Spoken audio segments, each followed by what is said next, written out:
Hello नमस्कार दोस्तों, आप सभी का स्वागत है आपके अपने YouTube channel royal Bihar board में।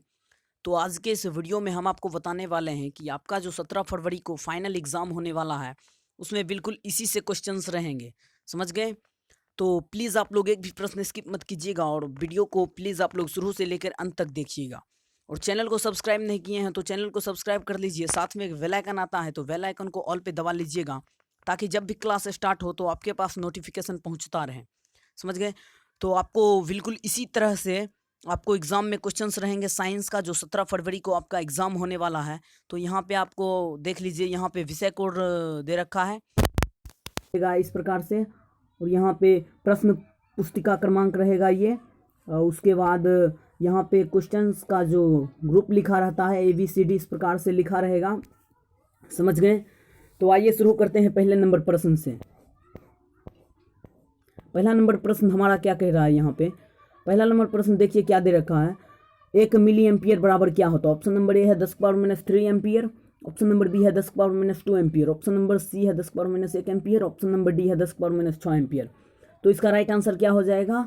1 मिली एम्पियर बराबर क्या होता है? 10⁻³ एम्पियर। इन सभी प्रश्नों को आप लोग बिल्कुल कंठस्थ याद कर लीजिए। जो आपको 17 फरवरी का जो एग्ज़ाम होने वाला है उसमें बिल्कुल इसी तरह के क्वेश्चंस रहेंगे। और जितने भी आपके दोस्त बोर्ड एग्ज़ाम की तैयारी कर रहे हैं और इस बार एग्ज़ाम देंगे, उनमें आप बिल्कुल अच्छे तरीके से ज़्यादा वीडियो को शेयर कीजिएगा और वीडियो को लाइक कर दीजिएगा। समझ गए? तो देखिए पहला प्रश्न हमारा हो गया। दूसरा प्रश्न क्या कह रहा है कि डीजल का उपयोग होता है? ऑप्शन नंबर ए है भारी वाहनों में, ऑप्शन नंबर बी है रेल के इंजनों में, ऑप्शन नंबर सी है विद्युत उत्पादन में, और ऑप्शन नंबर डी है इन सभी में। तो डीजल का उपयोग कहाँ होता है? तो डीजल का उपयोग इन सभी में होता है। समझ गए? डीजल का उपयोग इन सभी में होता है। चलते हैं तीसरे प्रश्न की ओर। तीसरा नंबर प्रश्न क्या कह रहा है कि सौर सेल सौर ऊर्जा को रूपांतरित करते हैं? ऑप्शन नंबर ए है प्रकाश ऊर्जा में, ऑप्शन नंबर बी है गतिज ऊर्जा में, ऑप्शन नंबर सी है ताप ऊर्जा में, और ऑप्शन नंबर डी है विद्युत ऊर्जा में। तो सौर सेल सौर ऊर्जा को रूपांतरित करता है किसमें? तो विद्युत ऊर्जा में रूपांतरित करता है। इसका right answer option number D हो जाएगा। चलिए नेक्स्ट प्रश्न की ओर। नेक्स्ट प्रश्न क्या कह रहा है कि सोना की परमाणु संख्या है? सोना की परमाणु संख्या क्या है? ऑप्शन नंबर ए है 29, ऑप्शन नंबर बी है 89, ऑप्शन नंबर सी है 79, ऑप्शन नंबर डी है 39। तो सोना का परमाणु संख्या क्या है? तो सोना का परमाणु संख्या 79 है। समझ गए? इसका right answer option number C हो जाएगा। चलिए अगले प्रश्न की ओर। अगला प्रश्न क्या कह रहा है कि निम्न में ऑक्सीकरण की क्रिया नहीं है? तो मैं आपको बता देना चाहता हूँ कि जिसका आंसर की अभी तक अवेलेबल नहीं हो चुका है, तो उसका आंसर की हम लोग टेलीग्राम में आपको डाल देंगे। समझ गए? और एक भी जो मैं जितने भी क्वेश्चंस बता रहा हूँ उनमें जितना भी मैं आंसर की दूंगा वो सारे सही रहेंगे, बिल्कुल राइट रहेंगे। और जो अवेलेबल नहीं हो पाएगा उसका आंसर हम लोग आपको टेलीग्राम में दे देंगे। आप लोग रॉयल बिहार बोर्ड के टेलीग्राम में ज्वाइन हो जाइए जाके। समझ गए? तो जिसका आंसर यहाँ पे अवेलेबल नहीं है उसका आंसर हम लोग नहीं देंगे। तो टेलीग्राम में आप लोग ज्वाइन हो जाइए, वहाँ पे आपको इसका आंसर मिल जाएगा। समझ गए? चलते हैं अगले प्रश्न की ओर। अगला प्रश्न क्या है? ऑक्सीजन की संयोजकता होती है?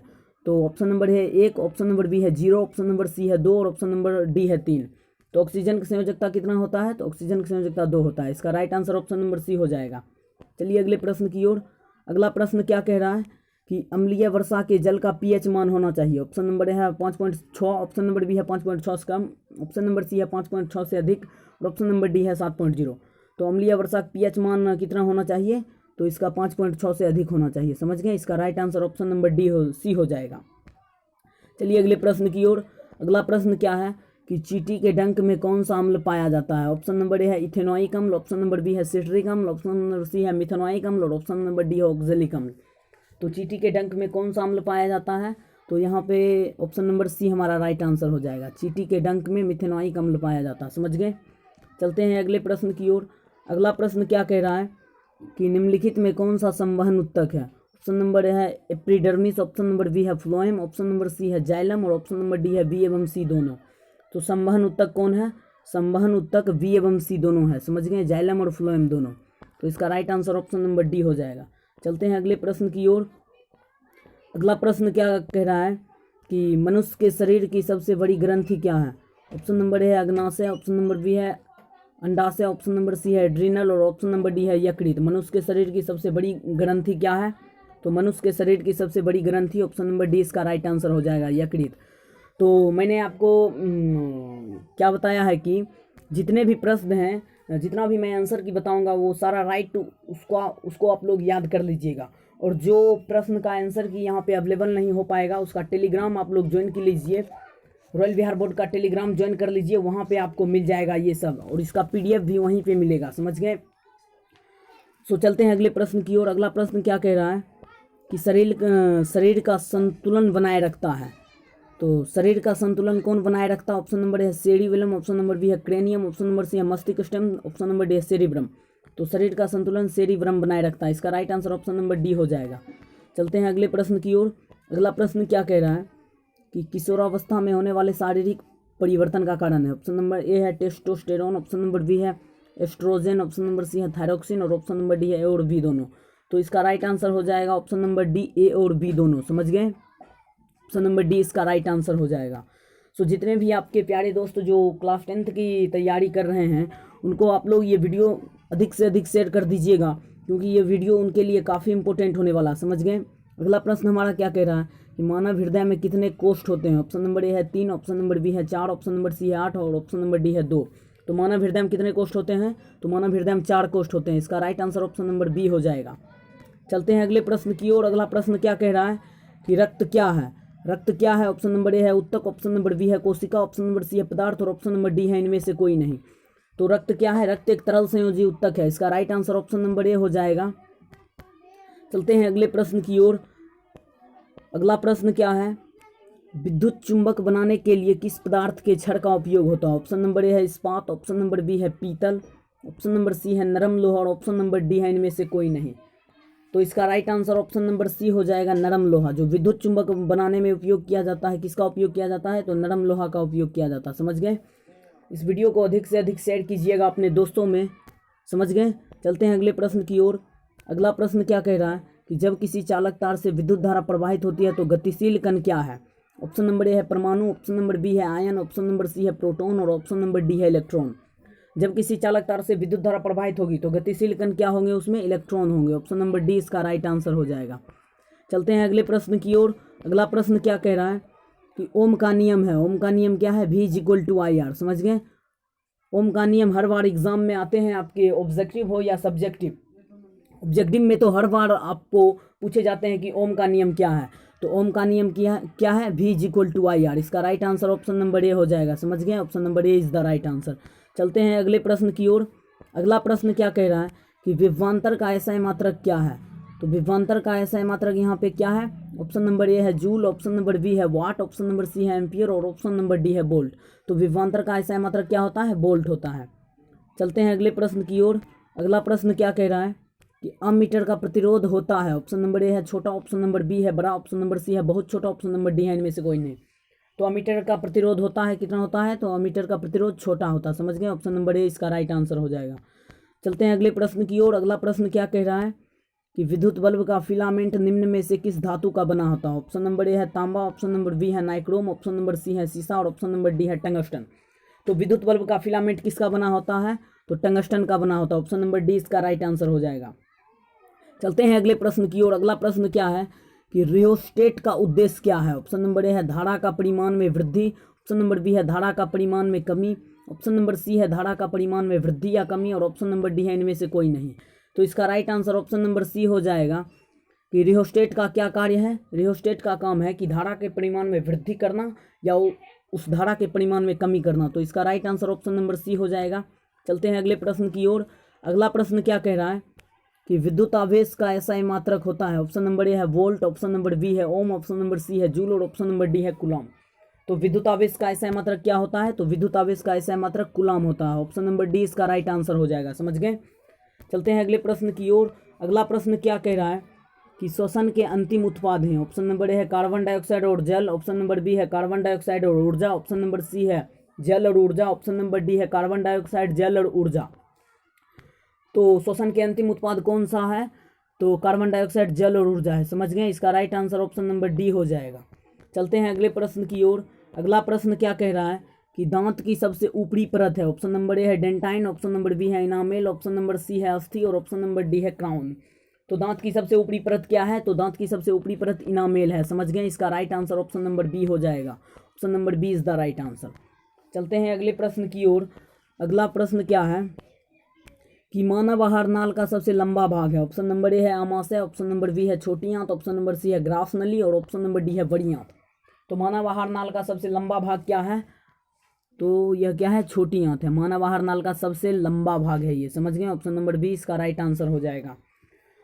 सो अभी तक आप लोग वीडियो को शेयर नहीं किए हैं तो वीडियो को शेयर कर दीजिए और वीडियो को ज़्यादा से ज़्यादा लाइक कीजिए, समझ गए? इससे हमारा हौसला भी बना रहेगा और इसके लिए मैं आपके लिए इस टाइप के क्वेश्चंस लाता रहूँगा, समझ गए? चलते हैं अगले प्रश्न की ओर। अगला प्रश्न क्या कह रहा है कि प्राक्कण निम्न में से किसके अंदर बनते हैं? ऑप्शन नंबर ए है प्राक्कोश, ऑप्शन नंबर बी है अंडाशय, ऑप्शन नंबर सी है वर्तिका और ऑप्शन नंबर डी है पत्तियां। तो प्राक्कोश किसके अंदर बनते हैं? प्राक्कण किसके अंदर बनते हैं? तो प्राक्कोश के अंदर बनते हैं। ऑप्शन नंबर ए इसका राइट आंसर हो जाएगा, समझ गए? चलते हैं अगले प्रश्न की ओर। अगला प्रश्न क्या है? चालनी नलिकाएं पाई जाती है। ऑप्शन नंबर ए है जंतुओं में, ऑप्शन नंबर बी है जाइलम में, ऑप्शन नंबर सी है फ्लोएम में और ऑप्शन नंबर डी है कोशिकीय पौधों में। तो चालनी नलिकाएं कहाँ पाई जाती है? तो चालनी नलिकाएं पाई जाती है एक कोशिकीय पौधे में, समझ गए? इसका right answer option number D हो जाएगा। चलते हैं अगले प्रश्न की ओर। अगला प्रश्न क्या कह रहा है? जिसका आंसर मैच नहीं हो रहा होगा जिसका आंसर आपको नहीं मिल पाया होगा उसका आंसर टेलीग्राम में मैं भेज दूंगा, आप लोग ज्वाइन हो जाइएगा उसमें, रॉयल बिहार बोर्ड के टेलीग्राम में जाना है, आपको सर्च करना है रॉयल बिहार बोर्ड और वहाँ पे जाके आपको ज्वाइन हो जाना है। वहीं इसका PDF और जो आंसर की अभी नहीं अवेलेबल हो चुका है उसका आंसर की भी आपको मिलेगा, समझ गए? चलिए नेक्स्ट प्रश्न क्या कह रहा है? नेक्स्ट प्रश्न RBC की जीवन अवधि होती है। ऑप्शन नंबर ए 120 दिन, ऑप्शन नंबर बी है 180 दिन, ऑप्शन नंबर सी है 80 दिन और ऑप्शन नंबर डी है 220 दिन। तो RBC की जीवन अवधि कितनी होती है? तो इसका जीवन अवधि 120 दिन होती है, समझ गए? ऑप्शन नंबर ए इसका राइट आंसर हो जाएगा। चलते हैं अगले प्रश्न की ओर। अगला प्रश्न क्या कह रहा है? देखिए अगला प्रश्न क्या कह रहा है कि मानव शरीर की सबसे लंबी कोशिका। ऑप्शन नंबर ए अस्थि कोशिका, ऑप्शन नंबर बी है पेशी कोशिका, ऑप्शन नंबर सी है न्यूरॉन और ऑप्शन नंबर डी है मास्टर सेल। तो इसका भी आंसर आपको टेलीग्राम में मिल जाएगा, इसका आंसर अभी अवेलेबल नहीं हो चुका है। देखिए अगला प्रश्न क्या है कि अंडाणु निषेचित होता है। ऑप्शन नंबर है योनि में, ऑप्शन नंबर बी है गर्भाशय में, ऑप्शन नंबर सी है अंडाशय में, ऑप्शन नंबर डी है फैलोपियन नलिका में। तो इसका right answer option number D हो जाएगा, फैलोपियन नलिका में, समझ गए? Option number D is the right answer. चलते हैं अगले प्रश्न की ओर। अगला प्रश्न क्या कह रहा है कि निम्नांकित में कौन पादप हार्मोन नहीं है? ऑप्शन नंबर ए है एथिलीन, ऑप्शन नंबर बी है साइटोकाइनिन, ऑप्शन नंबर सी है ऑक्सिन और ऑप्शन नंबर डी है ऑक्सीटोसिन। तो इसका right answer option number D हो जाएगा, ऑक्सीटोसिन, समझ गए? इसका right answer option number D हो जाएगा, ये पादप हार्मोन नहीं है। चलते हैं अगले प्रश्न की ओर। अगला प्रश्न क्या कह रहा है कि फूल में नर प्रजनन अंग है। ऑप्शन नंबर ए है पुंकेसर, ऑप्शन नंबर बी है अंडाशय, ऑप्शन नंबर सी है वर्तिकाग्र और ऑप्शन नंबर डी है वर्तिका। तो फूल में नर प्रजनन अंग कौन है? तो फूल में नर प्रजनन अंग पुंकेसर है, समझ गए? इसका राइट आंसर ऑप्शन नंबर ए हो जाएगा, पुंकेसर। चलते हैं अगले प्रश्न की ओर। अगला प्रश्न क्या कह रहा है कि निम्नलिखित में किसमें द्विखंडन नहीं होता है? ऑप्शन नंबर ए है अमीबा में, ऑप्शन नंबर बी है ईस्ट में, ऑप्शन नंबर सी है पैरामीशियम में और ऑप्शन नंबर डी है यूग्लिना में। तो किसमें द्विखंडन नहीं होता है? तो ईस्ट में द्विखंडन नहीं होता है, समझ गए? इसका right answer option number B हो जाएगा। इन सभी प्रश्न को आप लोग रट लीजिए और बोर्ड एग्जाम को फाड़ के आइएगा, समझ गए?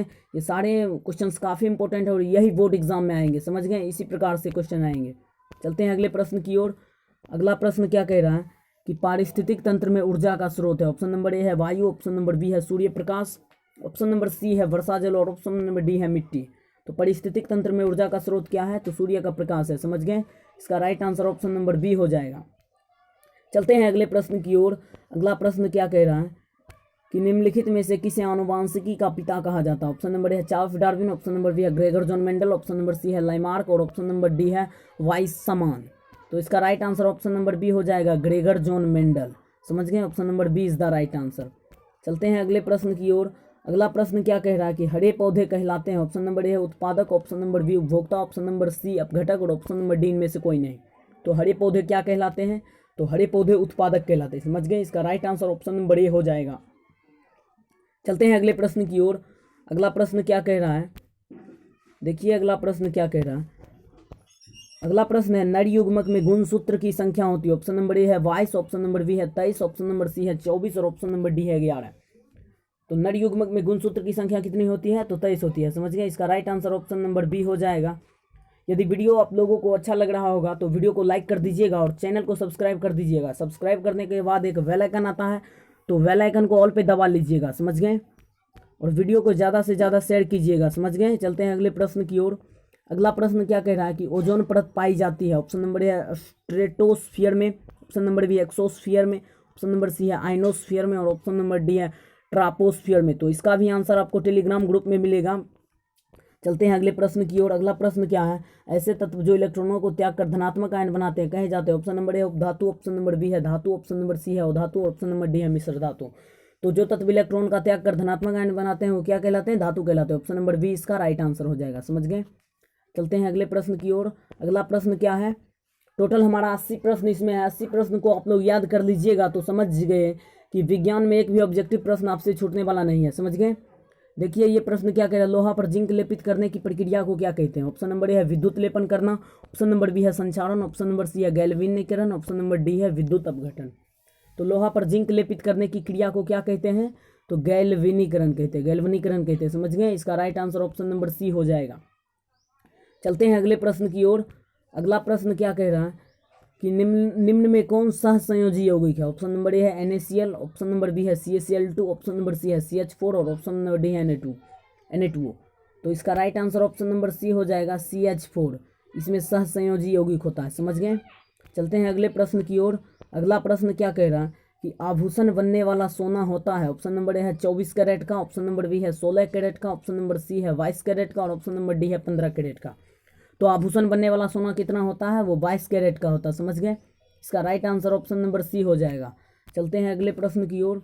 अगला प्रश्न क्या है, निम्न में से उत्कृष्ट तत्व है। ऑप्शन नंबर ए है iodine, option number B silicon, option number C argon, तो ऑप्शन नंबर डी ब्रोमीन। तो इसका right answer option number C हो जाएगा, ब्रोमीन, ऑर्गन हो जाएगा, सॉरी। इसका right answer option number C argon हो जाएगा। तो इसमें उत्कृष्ट तत्व से भी एक क्वेश्चंस आपके बन गए, समझ गए। सारे उत्कृष्ट तत्व को आप लोगों को याद कर लेना है, जैसे मैं बता दे रहा हूँ। Helium, neon, organ, krypton, जेनान, radon, organ शोषण, ये सारे उत्कृष्ट तत्व हैं। टोटल 7 उत्कृष्ट तत्व हैं। इन 7 को आप लोग याद कर लीजिएगा, एग्जाम में यहीं आएंगे, समझ गए। उत्कृष्ट तत्व कौन है, ऑर्गन है। चलते हैं अगले प्रश्न की ओर। अगला प्रश्न क्या कह रहा है कि ताम्र और टीन के मिश्र धातु को कहते हैं। ऑप्शन नंबर ए है कांसा, ऑप्शन नंबर बी है पीतल, ऑप्शन नंबर सी है सोल्डर और ऑप्शन नंबर डी है ड्यूराल्यूमिन।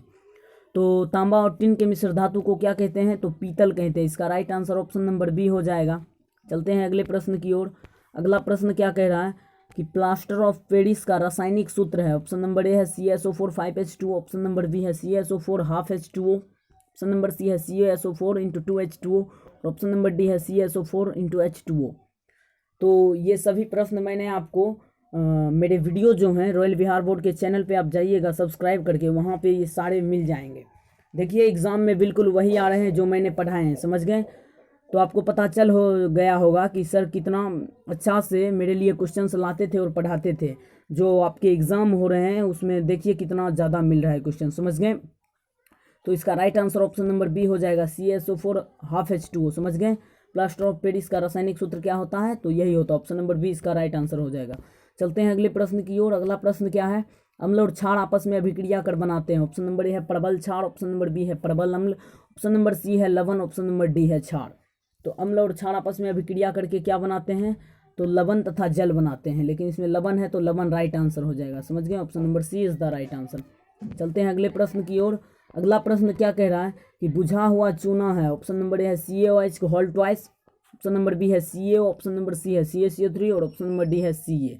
तो बुझा हुआ चूना क्या है, तो बुझा हुआ चूना CaOH का होल ट्वाइस है, ऑप्शन नंबर ए इसका राइट आंसर हो जाएगा। चलते हैं अगले प्रश्न की ओर। अगला प्रश्न क्या कह रहा है कि निम्न में कौन भस्म नहीं है। ऑप्शन नंबर ए है CaO, ऑप्शन नंबर बी है NaCl, ऑप्शन नंबर सी है NaOH, ऑप्शन नंबर डी है Na2CO3। तो भस्म कौन नहीं है, तो भस्म ऑप्शन नंबर बी ये नहीं है, इसका right answer option number B हो जाएगा, NaCl, समझ गए। चलते हैं अगले प्रश्न की ओर। अगला प्रश्न क्या है कि जस्ता का अयस्क क्या है। ऑप्शन नंबर ए है सिनेबार, ऑप्शन नंबर बी है zinc blende, option number C है बॉक्साइट और ऑप्शन नंबर डी है सोडियम क्लोराइड। तो जस्ता का अयस्क क्या है, तो जस्ता का अयस्क जिंक ब्लेंड है, समझ गए। ऑप्शन नंबर बी इसका राइट आंसर हो जाएगा। चलते हैं अगले प्रश्न की ओर। अगला प्रश्न क्या है कि सिलिकॉन है एक। ऑप्शन नंबर ए है धातु, ऑप्शन नंबर बी है अधातु, ऑप्शन नंबर सी है उपधातु और ऑप्शन नंबर डी है मिश्र धातु। तो सिलिकॉन क्या है, सिलिकॉन एक उपधातु है, समझ गए। इसका right answer option number C हो जाएगा, option number C is the right answer. Video को ज़्यादा से ज़्यादा शेयर कीजिए, समझ गए। वीडियो को ज़्यादा से ज़्यादा शेयर कीजिए और वीडियो को लाइक कर दीजिए, समझ गए। चैनल को अभी तक सब्सक्राइब नहीं किए हैं तो चैनल को सब्सक्राइब कर दीजिएगा। उसके बाद बेल आइकन आता है तो बेल आइकन को ऑल पे दबा लीजिएगा। समझ गए। देखिए हमारा अगला प्रश्न क्या कह रहा है कि अल्कोहल में कौन सा तत्व उपस्थित नहीं है। ऑप्शन नंबर ए है कार्बन, ऑप्शन नंबर बी है ऑक्सीजन, ऑप्शन नंबर सी है हाइड्रोजन और ऑप्शन नंबर डी है नाइट्रोजन। तो अल्कोहल में कौन सा तत्व उपस्थित नहीं है, इसका आंसर आपको टेलीग्राम ग्रुप में मिलेगा। समझ गए। चलते हैं अगले प्रश्न की ओर। अगला प्रश्न क्या है कि मेथोनाइक अम्ल का सामान्य नाम क्या है। ऑप्शन नंबर ए है फॉर्मिक अम्ल, ऑप्शन नंबर बी एसिटिक अम्ल, ऑप्शन नंबर सी है टार्टरिक अम्ल, ऑप्शन नंबर डी है लैक्टिक अम्ल। तो मेथोनाइक अम्ल का सामान्य नाम क्या है, तो मेथोनाइक अम्ल का सामान्य नाम फॉर्मिक अम्ल है। इसका राइट आंसर ऑप्शन नंबर ए हो जाएगा। चलते हैं अगले प्रश्न की ओर। अगला प्रश्न क्या कह रहा है कि स्वपोषी पोषण के लिए आवश्यक है। ऑप्शन नंबर ए है क्लोरोफिल, ऑप्शन नंबर बी है कार्बन डाइऑक्साइड तथा जल, ऑप्शन नंबर सी है सूर्य का प्रकाश, ऑप्शन नंबर डी है इनमें सभी। तो स्वपोषी पोषण के लिए आवश्यक क्या है, तो इनमें सभी आवश्यक है। समझ गए। इसका right answer option number D हो जाएगा। क्लोरोफिल, कार्बन डाइऑक्साइड, जल और सूर्य का प्रकाश ये सभी अवेलेबल होना चाहिए, तब वो स्वपोषी पोषण के लिए ये सारी चीज़ आवश्यक हैं। समझ गए। चलते हैं अगले प्रश्न की ओर।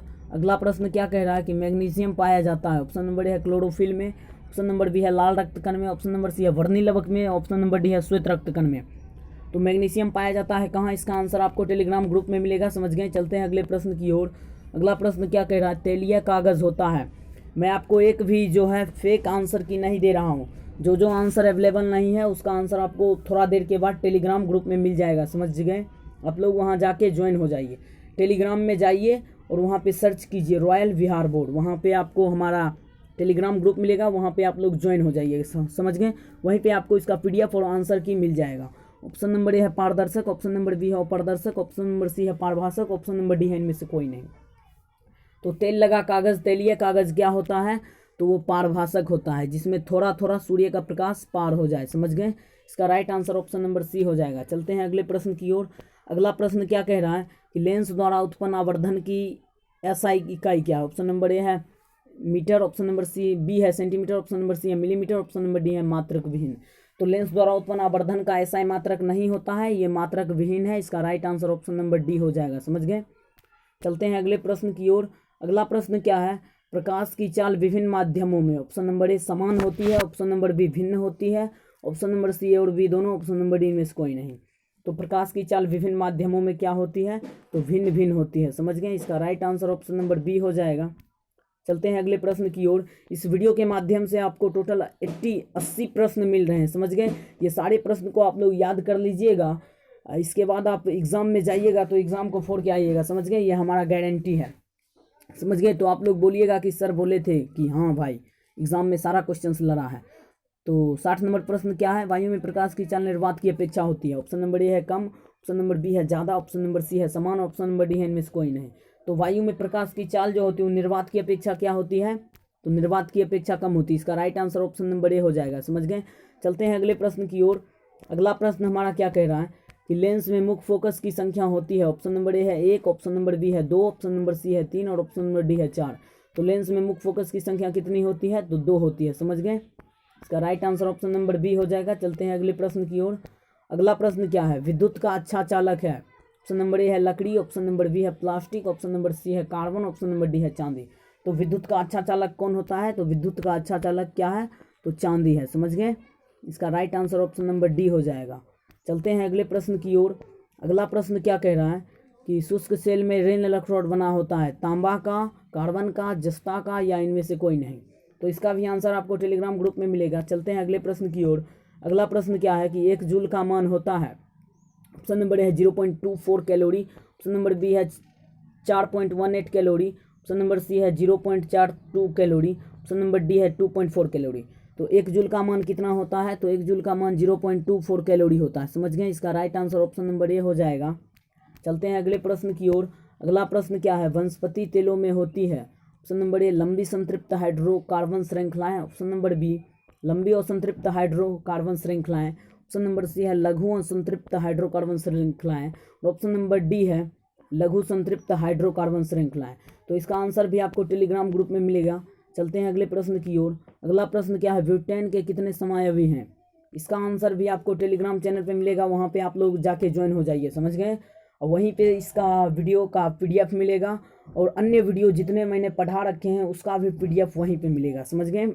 देखिए ये क्या कह रहा है, 67 नंबर प्रश्न, मेंडलीफ के आवर्त नियम में तत्व का वर्गीकरण का आधार क्या है? ऑप्शन नंबर ए है परमाणु त्रिज्या, ऑप्शन नंबर बी है परमाणु घनत्व, ऑप्शन नंबर सी है परमाणु संख्या, ऑप्शन नंबर डी है परमाणु द्रव्यमान। तो मेंडलीफ के आवर्त नियम में तत्व का वर्गीकरण क्या था? तो परमाणु द्रव्यमान था। इसका right answer option number D हो जाएगा। चलते हैं अगले प्रश्न की ओर। अगला प्रश्न क्या है कि अमोनिया के अणु में नाइट्रोजन एवं हाइड्रोजन के परमाणुओं की संख्या का अनुपात है। ऑप्शन नंबर है 3:1, ऑप्शन नंबर बी है 2:1, ऑप्शन नंबर सी है 1:2, ऑप्शन नंबर डी है 1:3। तो अमोनिया के अणु में कितने होते हैं? तो 1:3 होते हैं, समझ गए। इसका right answer option number D हो जाएगा। चलते हैं अगले प्रश्न की ओर। अगला प्रश्न क्या है, निम्न में से कौन कमरे के ताप पर द्रव है? इसका आंसर भी आपको मिलेगा टेलीग्राम चैनल पे जाके, वहाँ पे आप ज्वाइन हो जाइए। इसका आंसर क्या होगा, सिरका में कौन सा अम्ल पाया जाता है? ऑप्शन नंबर ए गंधक अम्ल, ऑप्शन नंबर बी है हाइड्रोक्लोरिक अम्ल, ऑप्शन नंबर सी है फॉर्मिक अम्ल और ऑप्शन नंबर डी है एसिटिक अम्ल। तो सिरका में कौन सा अम्ल पाया जाता है? तो सिरका में एसिटिक अम्ल पाया जाता है। इसका right answer option number D हो जाएगा। चलते हैं अगले प्रश्न की ओर। अगला प्रश्न क्या है कि निम्न में कौन कार्बन के अपरूप हैं? ऑप्शन नंबर ए है ग्रेफाइट, ऑप्शन नंबर बी है हीरा, ऑप्शन नंबर सी है फ्लोरीन, ऑप्शन नंबर डी है इनमें से सभी। तो कार्बन के अपरूप कौन है? तो कार्बन के अपरूप ये सभी हैं, समझ गए, हीरा, ग्रेफाइट और फ्लोरीन, समझ गए। ये तीनों जो हैं ये कार्बन के अपरूप हैं। तो इसका right answer option number D हो जाएगा। चलते हैं अगले प्रश्न की ओर। अगला प्रश्न क्या है, एक अणुसूत्र परंतु विभिन्न संरचना सूत्र वाले यौगिक कहलाते हैं। तो इसका भी आंसर आपको मिलेगा टेलीग्राम चैनल में, वहाँ पे आप जाके ज्वाइन हो जाइए। 73 नंबर प्रश्न क्या है, दाढ़ी बनाने के लिए कौन सा दर्पण प्रयुक्त होता है? ऑप्शन नंबर ए है उत्तल दर्पण, ऑप्शन नंबर बी है समतल दर्पण, ऑप्शन नंबर सी है अवतल दर्पण और ऑप्शन नंबर डी है इनमें से कोई नहीं। तो दाढ़ी बनाने के लिए कौन सा दर्पण प्रयुक्त होता है? तो अवतल दर्पण प्रयुक्त होता है, समझ गए। दाढ़ी बनाने के लिए अवतल दर्पण प्रयुक्त होता है। ये काफ़ी बार एग्जाम में आया और इस बार बोर्ड एग्जाम में 17 फरवरी को फर्स्ट पाली में जो आपका एग्जाम होगा साइंस का, उसमें बिल्कुल इसी तरह के क्वेश्चंस रहेंगे, समझ गए। चलते हैं अगले प्रश्न की ओर। अगला प्रश्न क्या है कि श्वेत प्रकाश वर्णक्रम में किस रंग की किरण का विचलन अधिक होता है? ऑप्शन नंबर ए है लाल, ऑप्शन नंबर बी हरा, ऑप्शन नंबर सी पीला और ऑप्शन नंबर डी बैगनी। तो श्वेत प्रकाश वर्णक्रम में किस रंग की किरण का विचलन अधिक होता है, झुकाव अधिक होता है? तो किसका होता है? तो बैगनी कलर का होता है। इसका right answer option number D हो जाएगा। चलते हैं अगले प्रश्न की ओर। अगला प्रश्न क्या है कि समतल दर्पण की फोकस दूरी होती है। ऑप्शन नंबर ए है अनंत, ऑप्शन नंबर बी है 0, ऑप्शन नंबर सी है 100 सेंटीमीटर, ऑप्शन नंबर डी है 50 सेंटीमीटर। तो समतल दर्पण की फोकस दूरी कितनी होती है? तो वो अनंत होती है, समझ गए। इसका राइट आंसर ऑप्शन नंबर ए हो जाएगा, समझ गए। चलते हैं अगले प्रश्न की ओर। अगला प्रश्न क्या कह रहा है कि अवतल दर्पण के सामने वस्तु को कहीं रखा जाए, ताकि कहाँ रखा जाए ताकि प्रतिबिंब उल्टा, वास्तविक और समान आकार का बने। ऑप्शन नंबर ए है ध्रुव पर, ऑप्शन नंबर बी है अनंत पर, ऑप्शन नंबर सी है वक्रता केंद्र पर और ऑप्शन नंबर डी है फोकस पर। तो कहाँ रखा जाए? तो वक्रता केंद्र पर रखा जाए, समझ गए। तो प्रतिबिंब समान आकार का और उल्टा बनेगा, समझ गए। चलते हैं अगले प्रश्न की ओर। अगला प्रश्न क्या कह रहा है कि तारे के टिमटिमाने का कारण क्या है? ऑप्शन नंबर ए है वायुमंडलीय परावर्तन, ऑप्शन नंबर बी है कुल परावर्तन, ऑप्शन नंबर डी है वायुमंडलीय अपवर्तन, ऑप्शन नंबर डी है कुल अपवर्तन। तो इसका राइट आंसर क्या हो जाएगा? ऑप्शन नंबर सी वायुमंडलीय अपवर्तन। तारे क्यों टिमटिमाते हैं? तो वायुमंडलीय अपवर्तन के कारण, समझ गए। चलते हैं अगले प्रश्न की ओर। अगला प्रश्न क्या है कि मानव नेत्र के लिए दृष्टि का स्थायित्व होता है। Option number A 1/10 second, option number B 1/16 second, option number C 1/6 second, option number D 1/18 second. तो मानव नेत्र के लिए दृष्टि का स्थायित्व कितना होता है? तो 1/6 सेकेंड होता है, समझ गए। इसका right answer option number C हो जाएगा। चलते हैं अगले प्रश्न की ओर। अगला प्रश्न क्या कह रहा है कि उत्तल दर्पण से बना काल्पनिक प्रतिबिंब होता है। ऑप्शन नंबर ए सीधा एवं आवर्धित, ऑप्शन नंबर बी है उल्टा एवं आवर्धित, ऑप्शन नंबर सी है सीधा एवं वासित और ऑप्शन नंबर डी है इनमें से कोई नहीं। वासित का मतलब है सीधा एवं छोटा, समझ गए। इसका right answer option number C हो जाएगा। चलते हैं अगले प्रश्न, और इस सेशन का लास्ट प्रश्न है। टोटल 80 ऑब्जेक्टिव प्रश्न पूछे जाते हैं, समझ गए। उत्तल लेंस का आवर्धन बराबर होता है, चूंकि लेंस का आवर्धन पूछा है इसलिए लेंस का आवर्धन क्या होता है? v/u, समझ गए। यहीं आपको यदि दर्पण का आवर्धन पूछता तो वहाँ क्या हो जाता? -v/u, समझ गए। तो इसका राइट आंसर ऑप्शन नंबर ए हो जाएगा। उत्तल लेंस का आवर्धन क्या होता है? तो v/u होता है, समझ गए। आज का टोटल प्रश्न हमारा क्लियर हो गया है, समझ गए। टोटल 80 प्रश्न। आप लोग कह रहे होंगे सर इसका सब्जेक्टिव प्रश्न कहाँ है? तो सब्जेक्टिव प्रश्न इसका द्वितीय पार्ट में मिलेगा, मतलब इससे आगे जो वीडियो बनेगा, समझ गए। इससे आगे जो वीडियो रहेगा उसमें इसका सब्जेक्टिव क्वेश्चंस कराया जाएगा, लघु उत्तरीय और दीर्घ उत्तरीय, समझ गए। और आपको ये वीडियो हेल्पफुल लगा होगा तो वीडियो को लाइक कर दीजिए और चैनल को सब्सक्राइब कर दीजिएगा, समझ गए। और सब्सक्राइब करने के बाद एक बेल आइकन आता है, तो बेल आइकन को ऑल पे दबा के प्रेस कर लीजिएगा, ताकि जब भी मैं कोई न्यू वीडियो डालूं तो इसी तरह से आपके पास नोटिफिकेशन पहुंचता रहे। और वीडियो को अपने दोस्तों में शेयर कर दीजिएगा, समझ गए। सो नेक्स्ट वीडियो में हम इसका सब्जेक्टिव प्रश्न के साथ मिलेंगे। तब तक के लिए धन्यवाद। पढ़ते रहिए मन लगा के, समझ गए।